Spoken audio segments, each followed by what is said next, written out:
Welcome to Fortune Cookies Tarot. I'm Annabelle, and this is Two for Tuesday.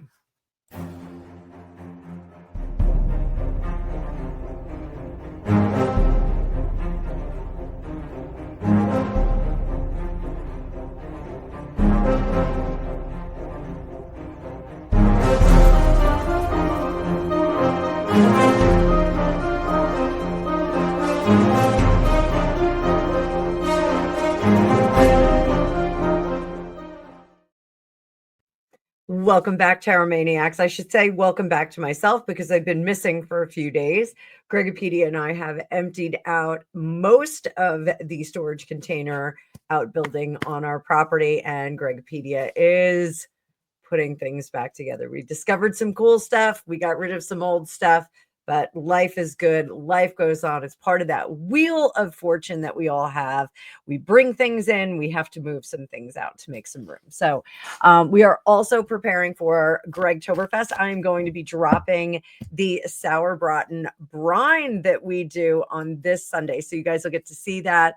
And I will go through some of the really cool things that we make. We have learned how to make lots of German food, but I want to talk about some other historically German people, the Windsors. I know that. So I hate to blow that up. I know they changed their name during World War II to kind of cover up the German connections there, but whatever. So Harry and his father met. One of you called me out in the chat and said, I guess you got it wrong. They met. And again, I'm going to stand on the principles of free will. So we can always look at the energies that are in place. And sometimes there are going to be events that are unavoidable. And sometimes there are events that are going to be influenced by free will. And the king, in this case, may have struggled with what he was doing and what would be looked upon kindly. Coming on the heels of Unite the Kingdom and Raise the Colors, I think the king was just scrambling to do the right thing by his family. So we're going to take a look at King Charles first. I hope you guys had a great weekend. I hope you enjoyed Unite the Kingdom. It was spectacular, absolutely spectacular. I watched it. I applaud you, Britons that have marched and made your voices clear. So good for you guys. Well done. Let's talk about the king.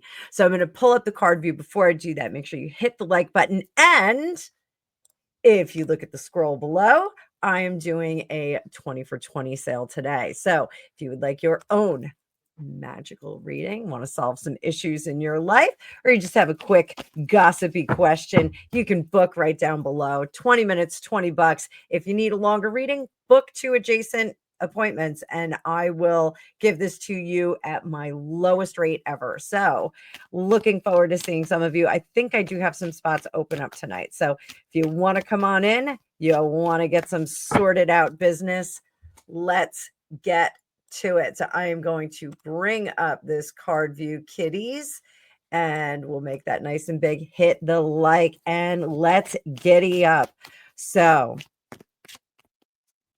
King Charles. Oh dear. Oh dear. How much power is the king wielding at this point? I have talked about a soft regency before, and I'm just going to use my Hydesville Tarot. It's a major arcana tarot just to see where he is in terms of his power structure. Is he sharing power with his son? Is he sharing power with the courtiers? Is he sharing power with the Princess Royale? Who is he sharing power with? Let's take a look. Is the king fully in charge, or is he sharing that power? The Justice. Now that's card 11. That is smack in the middle. So I am going to say when we look at things in terms of gauges, like how much power does the king have? What I am looking at is the progression in the major arcana. There's 22 cards in the major arcana. They're numbered from 0 to 21. So this is right smack in the middle, boys and girls. He is meting out that power. I am going to say it. This is a soft regency. Who is he sharing that power with? Ready, bada bing, bada boom. The lovers. That is going to be the Prince and Princess of Wales. He knows that they are going to be the up and comers. Everybody knows it. There's a succession, there's a hierarchy. Remember, Harry didn't know there was a hierarchy. There's a hierarchy in the royal family. And King Charles is all too aware of those up and comers right behind him. So, is Camilla, Queen Camilla, getting a say in this? Temperance, I think she is staying out of this family matter. I think enough bad things have been said by Harry and Meghan about Queen Camilla. I firmly believe that when Meghan entered the family, she saw Queen Camilla as an intruder on Diana, Princess of Wales territory. I think she doubled down on that and acted like that woman was not supposed to be in Diana, Princess of Wales' place. I believe that because there are a lot of people outside of the United Kingdom that misunderstand the relationship between Diana, Charles, and Camilla. And I'm not using their styles because I am talking about them in regular people terms. I think a lot of people did misunderstand that. So I think Camilla is out of the equation. What about the Princess Royale? Is she firing off in there? Is she in there? She is the Hanged Man, which Hanged Man, very interesting if the Princess Royale is involved in this. So the Princess Royale is saying one must serve the time for the crimes committed. Now, while Harry hasn't committed any crimes that are punishable by a court of law, crimes against the family, talking so poorly about the family and creating ripples of suspicion about them is enough for the Princess Royale. What about the Edinburghs, the Duke and Duchess of Edinburgh? The Star, they are a bit more cautious. So we get the 17th card of the major arcana. They would like to see how Harry performs. And if you go back and you look at the live that I did the other day, I did say that I think King Charles allowed him a little bit of leash to see what he was going to do with it. And I do think that the interview and mentioning the interview with the young man at the Well Child Awards, where Harry said, "Do you get on with your brother? Oh, does he drive you mad?" I think that was a test. I think they did give him a little bit of leash there to see what would happen. In addition, it is now coming out that he was advised not to meet with President Zelensky of Ukraine, and Zelensky was advised not to meet with Harry. And guess what they did? They met. So I think the Duke and Duchess of Edinburgh are more inclined to say, well, let's see how he performs. Let's not embrace Harry yet. Let's see how he performs. Thus far, I think he's performing terribly. What about the Duke of York? The Duke of York has his own issues. But I do think that he is of the opinion, and I will say this, I think that his opinion is being heard because he is a member of this family. I think his opinion is he has made his bed, let him lie in it. Why am I being persecuted for all of the rumor and supposition? And this is Harry spewing his truth, what Harry believes to be his fact. So that's kind of where we are. How we're going to switch over to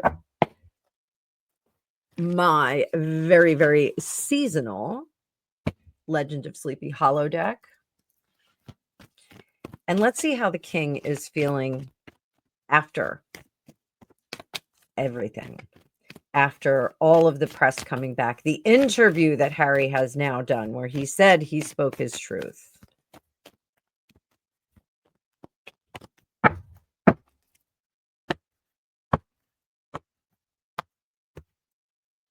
How is the king feeling now? Knight of Pentacles. Nothing is sinking in. The boy needed a mother. Under the surface, he loves his son. Can't blame him. Behind him, we have conflict. Oh, and that. Wow. Four of Cups and the Queen of Swords. Doesn't look good. So I think that Charles is having, I always talk about the R's in people's lives, and I think Charles is experiencing a little bit of R factuality right now, regrets. We have certain amount of R's in our life. And I do think that he is regretting that his boy did not have a mother in his life. Does that mean that, Camilla could have stepped in and been mother, or Tiggy the nanny? I don't think so. I think Charles really regrets that Diana herself was not there, because I think he believes that Diana could have helped Harry along through all this business, that Diana could have talked some sense into him and could have managed him better. Possibly this is evidenced from Charles experiencing her parenting on some level. Now, there are reports that she was very indulgent of Harry, that she kept him home from school just to hang out and watch films and spoil him a little bit, coddle him along. Despite that, I do think that Charles is of the opinion that she would have been able to talk some sense into him in terms of who he partnered with and how those relationships would go. At this time, Charles is reserving his ability to cut Harry off entirely. He is reserving it, but not resisting it. That is the most important thing. This Four of Cups up here is really a man at a loss. And I call the king a man here because I had talked previously about him being a father, just a man, and being a monarch.